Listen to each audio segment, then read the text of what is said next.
Okay, it's Thursday night, and I recorded the classes this morning, but the one on the gospel did not come out. And I was going to just let it go and put up the notes. And I said, well, maybe I'll go into the office and try again. So I don't have anyone here listening to me, but here we go. I'll give you the gospel for the first Sunday of Advent and some remarks on it.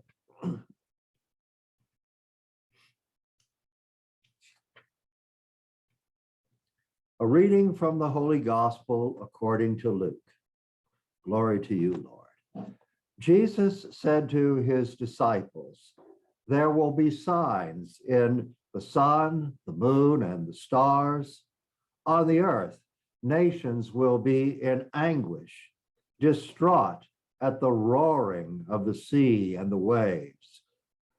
Men will die of fright in anticipation of what is coming upon the earth. The powers in the heavens will be shaken. After that, men will see the Son of Man coming on a cloud with great power and glory. When these things begin to happen, stand up straight and raise your heads, for your ransom is near at hand. Be on guard lest your spirits become bloated with indulgence and drunkenness and worldly cares. The great day will suddenly close in on you like a trap. The day I speak of will come upon all who dwell on the face of the earth. So be on the watch. Pray constantly for the strength to escape whatever is in prospect and to stand secure before the Son of Man." The gospel of the Lord. Praise to you, Lord Jesus Christ.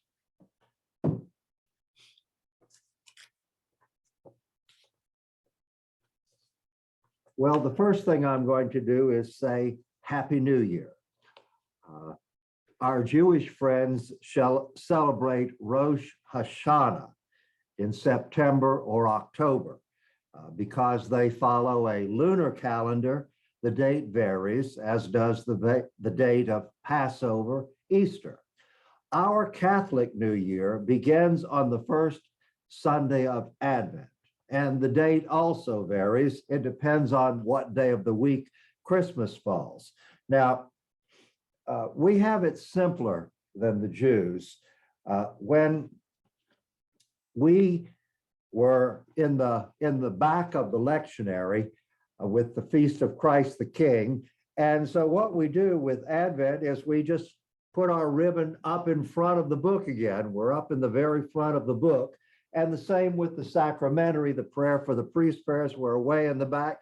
Now, first Sunday of Advent, Happy New Year, we put our ribbon in the front of the book. Our Jewish friends, Rabbi Klein told me they've been reading from the scroll all year long, and it's all wrapped up. And so they unroll the scroll down the center aisle of the synagogue, and everybody dances around it. It's called Rejoicing in the Torah, Simchat Torah, and then they roll up the scroll and they're ready to start at the beginning. And I said, well, we Catholics, we don't have that much fun. We don't dance around our books. We just move our ribbons from the back to the front, and we're ready to go. So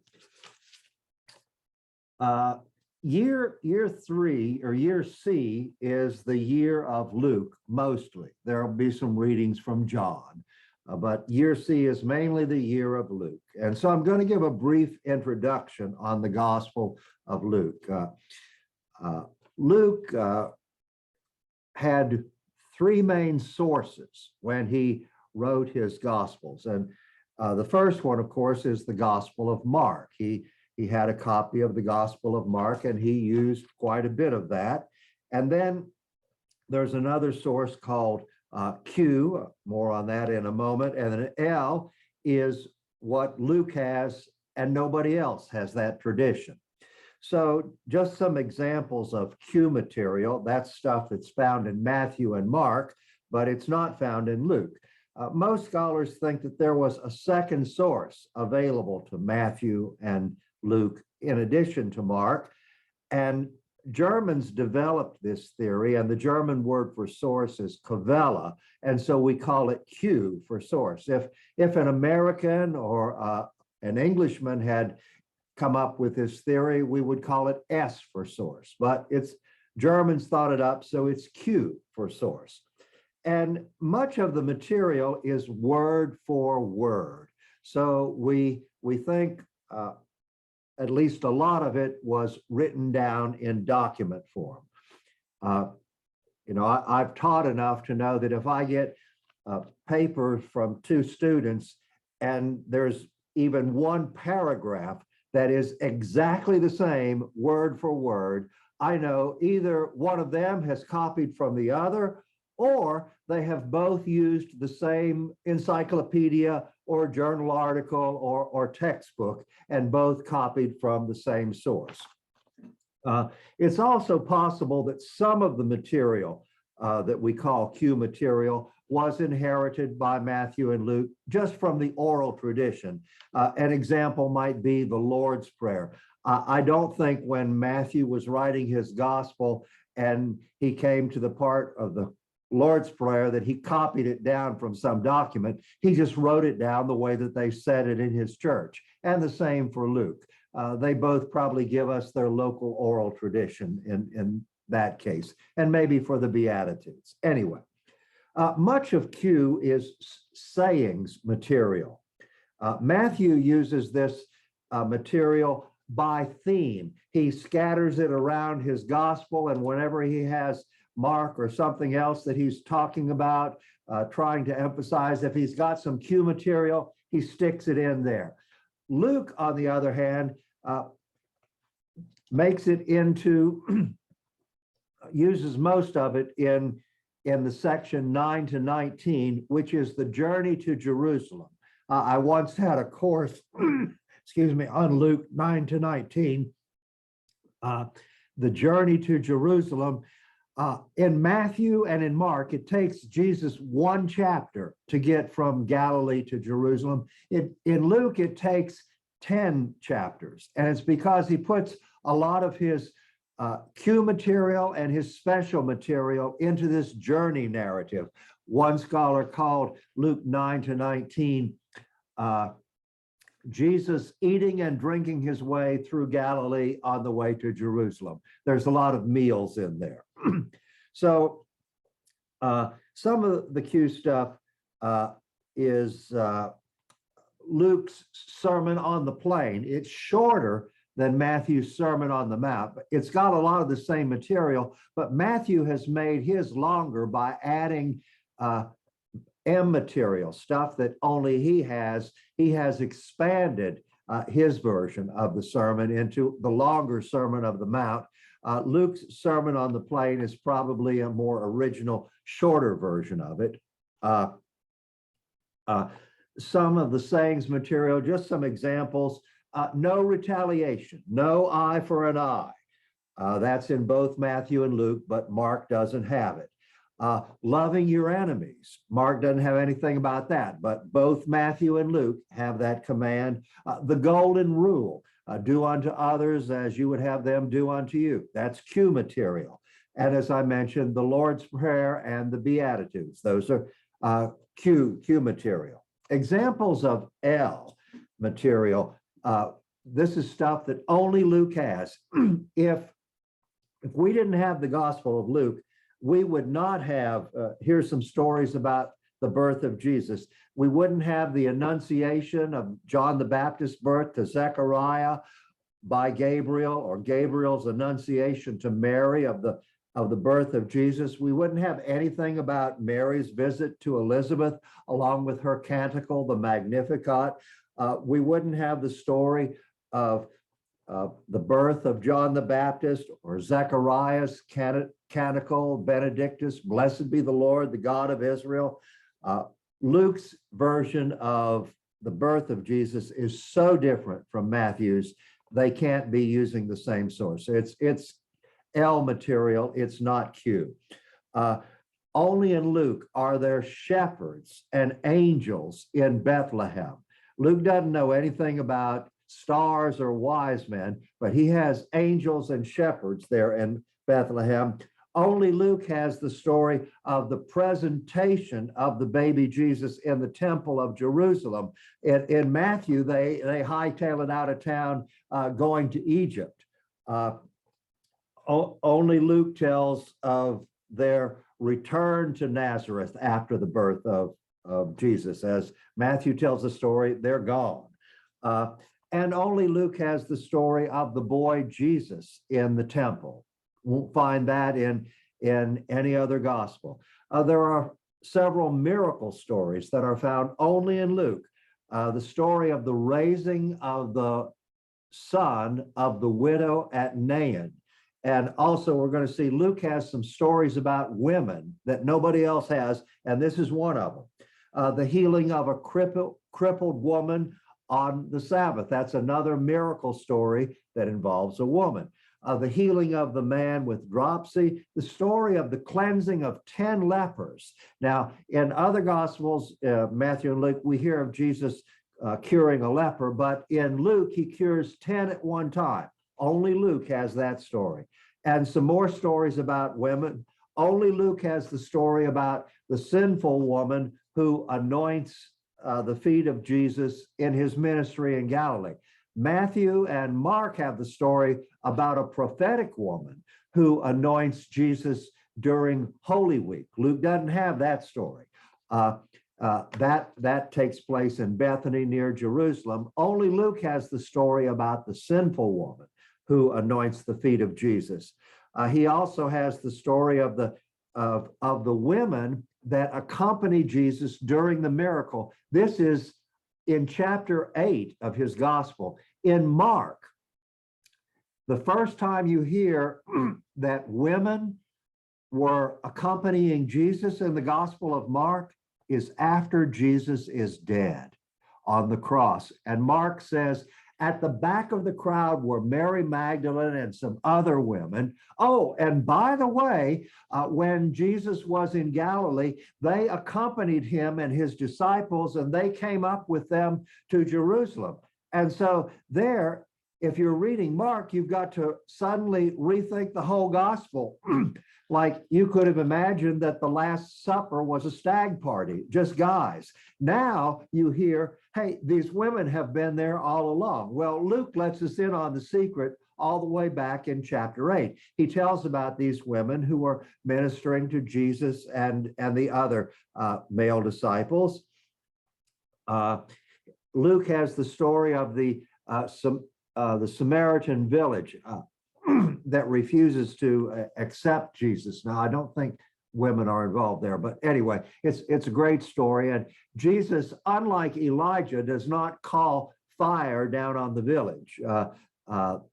The disciples say, do you want us to call fire down on the village, like Elijah called fire down on the prophets of Baal? And Jesus says, no, we don't do it that way. But back to the women, Jesus visits Martha and Mary in Galilee, and neither Matthew or Mark has stories about Martha and Mary. There is a Martha and Mary in John, but they live in Bethany near Judea. In Judea, they don't live in Galilee, and they have a brother Lazarus that Jesus raises from the dead. Luke knows of no brother named Lazarus, much less one that's been raised from the dead. Now, he does have, we're going to see the parable about the rich man and Lazarus, but that's the only Lazarus he knows is the fictional Lazarus in a parable. He doesn't know of Lazarus, the brother of Martha and Mary, that Jesus raised from the dead. So it's entirely possible that this Martha and Mary in Galilee is a different Martha and Mary than the one that we hear about in John. Or they could be the same Martha and Mary, and it's just that Luke doesn't somehow didn't hear about the story of Lazarus being raised from the dead. Who knows? Also, another story, the healing of a crippled woman on the Sabbath. That's a miracle story. It involves a woman. And then parables. Some of our favorite parables are found only in the Gospel of Luke. If we didn't have Luke, we would never know the parable of the Good Samaritan, or the parable of the rich fool, or the parable of the barren fig tree. Now, Matthew and Mark, they have a miracle story about a fig tree that's not bearing fruit, and Jesus curses it, and it's withered.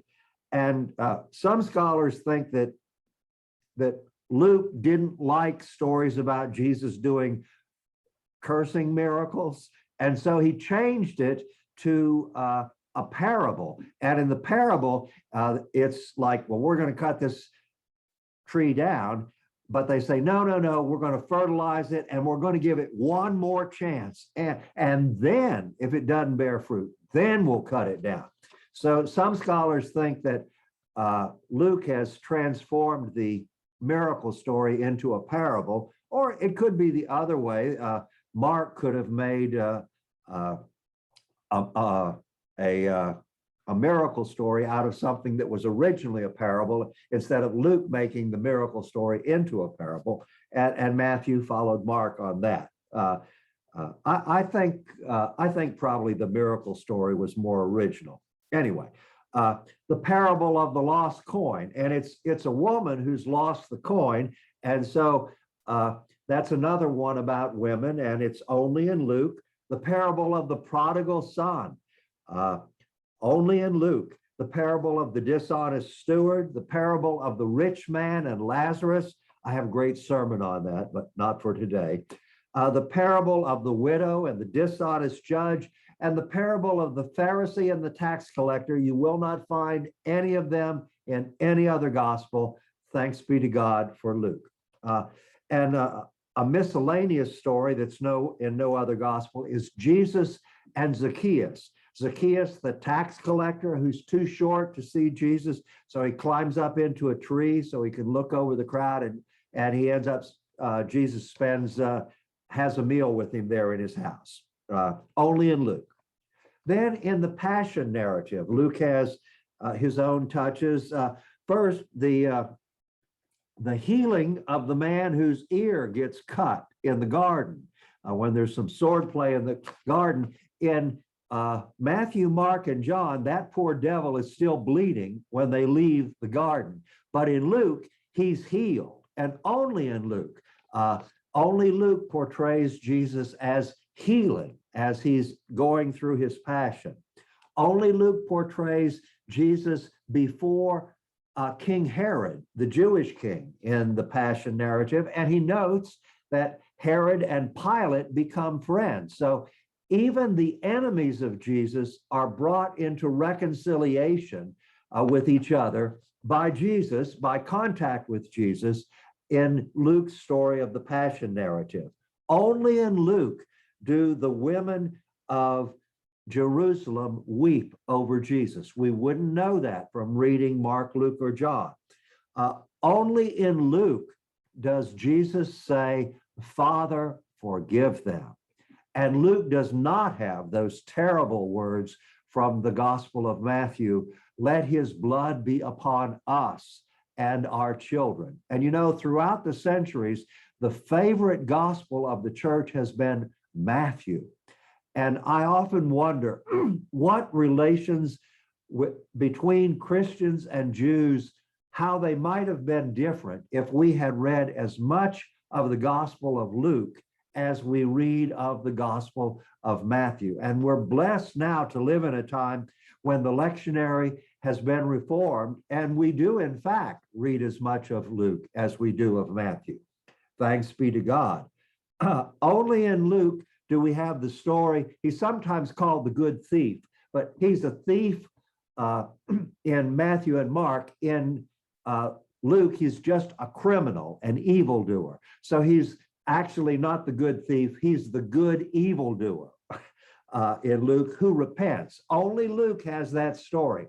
Jesus, remember me when you come into your kingdom. And Jesus says, this day you will be with me in paradise. Only Luke has that story. And only in Luke, before Jesus dies, does he say, Father, into your hands I commend my spirit. You will not read that in any other gospel. In the resurrection appearance tradition, only Luke has the story of Jesus appearing to the disciples on the way to Emmaus, where he explains the scriptures to him, but they don't recognize him until they finally recognize him when he breaks the bread. Only Luke has that story. And also, only Luke narrates the ascension. There's no ascension in Mark. There's no ascension in Matthew. Matthew ends on a mountain in Galilee. Behold, I'm with you always till the end of the earth, end of the story. And Jesus has already ascended to heaven by that time in Luke. This is an appearance or in Matthew. Jesus has already ascended to heaven when he appears on that mountain in Galilee, but Matthew never told us the story of the ascension. Same with John. In John, Jesus says to Mary Magdalene at the tomb, tell the disciples that I am ascending. That is, I'm about to do it right now. I'm ascending to my Father and your Father, to my God and your God. And Mary goes and tells the disciples. But then John doesn't tell us the story of Jesus going to heaven. So only Luke is the one who narrates it, who tells us the story of the disciples there watching Jesus go up to heaven. And some people might say, well, what about that part in chapter 16 of Mark, verses 9 to 20? There's an ascension there. Yes, there is, but Mark didn't write it. That was added by a scribe in the 2nd century. And so that's when I say that no evangelist other than John, Matthew, or Mark, none of them narrated the ascension.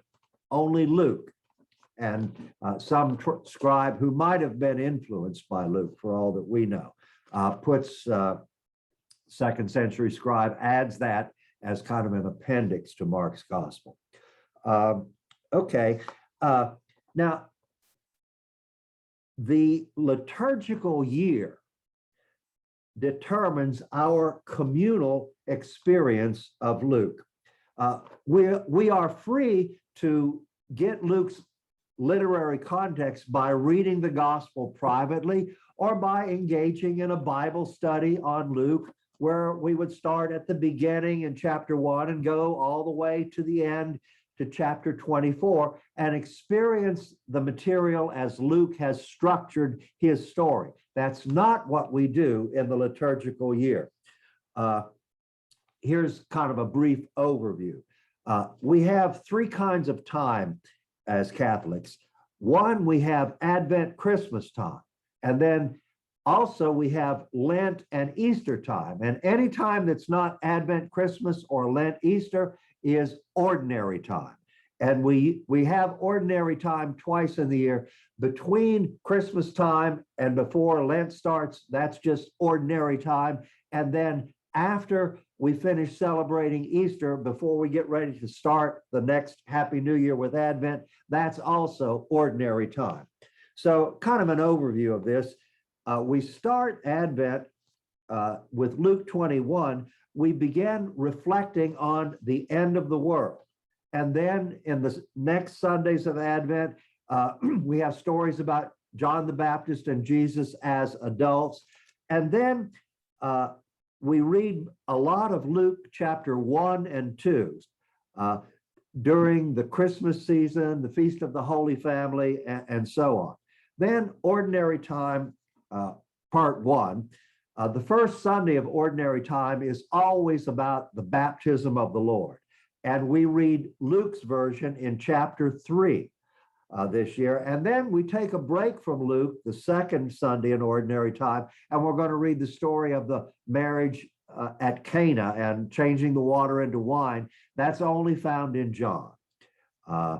And then the next Sunday, we go all the way back to chapter 1, and we read verses 1 to 4, Luke's opening introduction to his gospel, where he dedicates it to Theophilus. And then we read from a later part, in chapter 4, I believe. And then the 4th to the 8th Sundays in ordinary time, we read from Luke chapter 4 to chapter 6.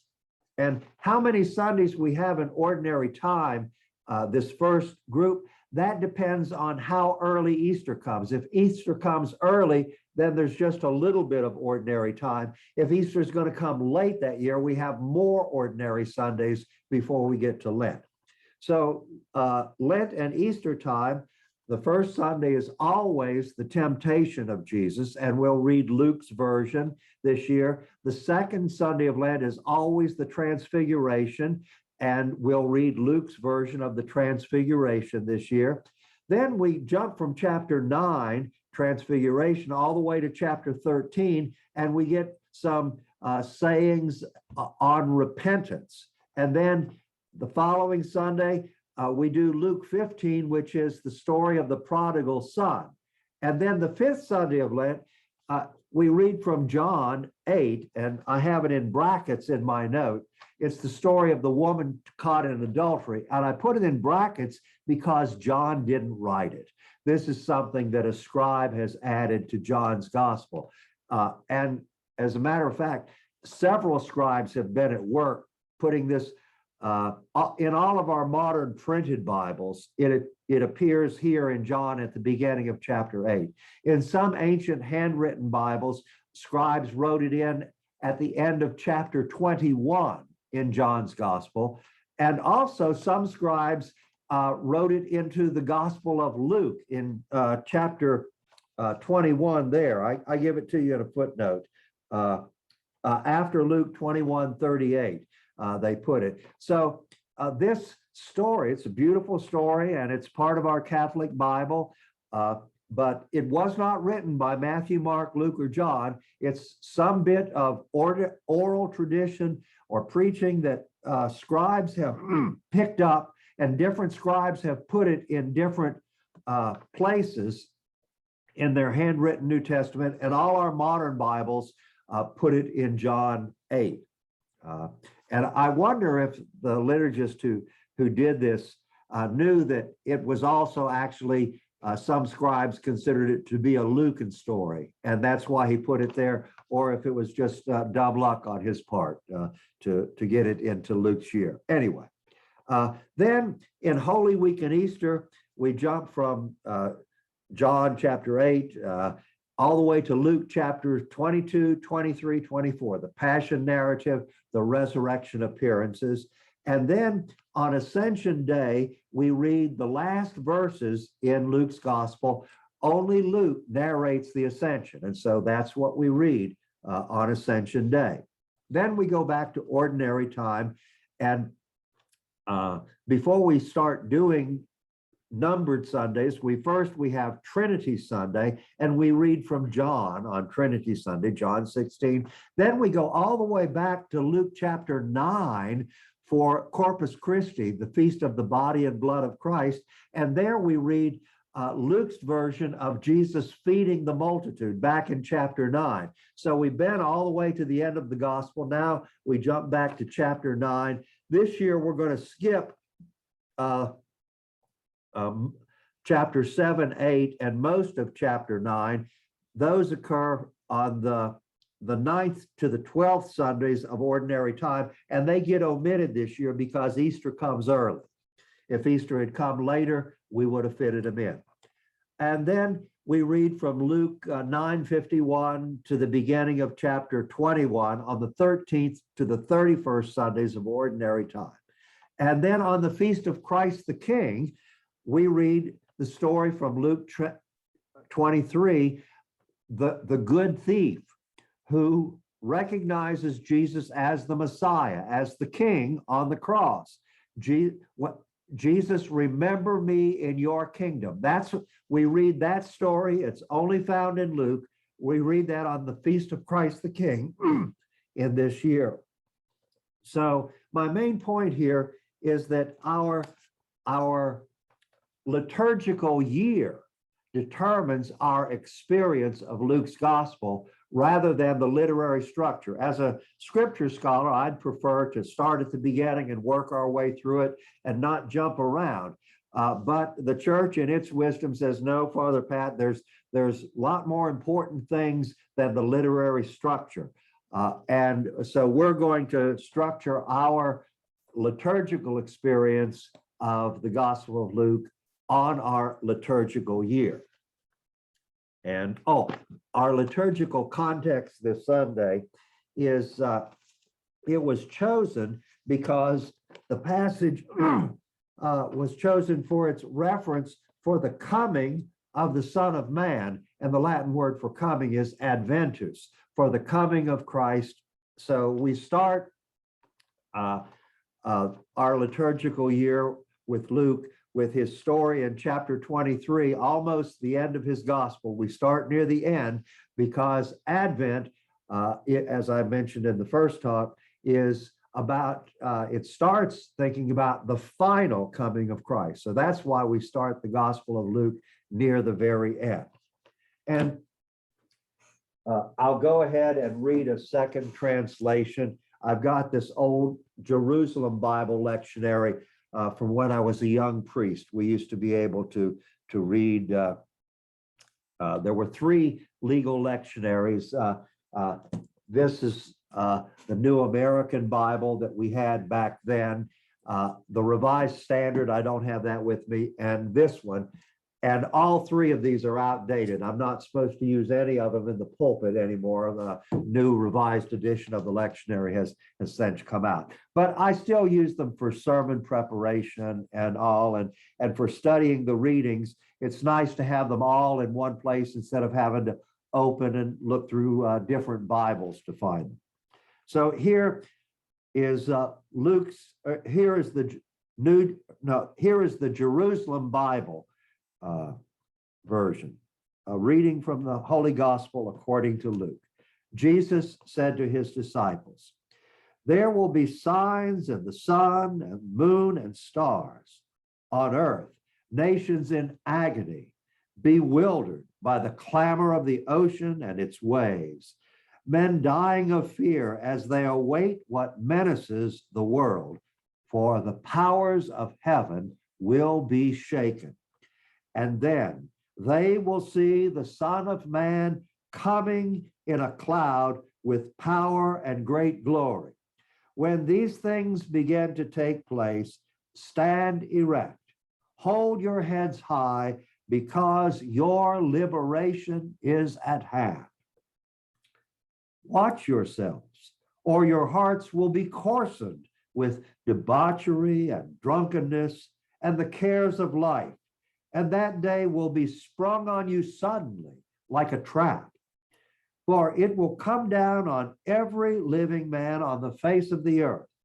Stay awake, praying at all times for the strength to survive all that is going to happen and to stand with confidence before the Son of Man." So I gave you, the recording messed up this morning, but for you out there who weren't able to make the live meeting and want to watch the Zoom recordings, I've given you my best, so I hope you enjoy it. I'll turn off the recording.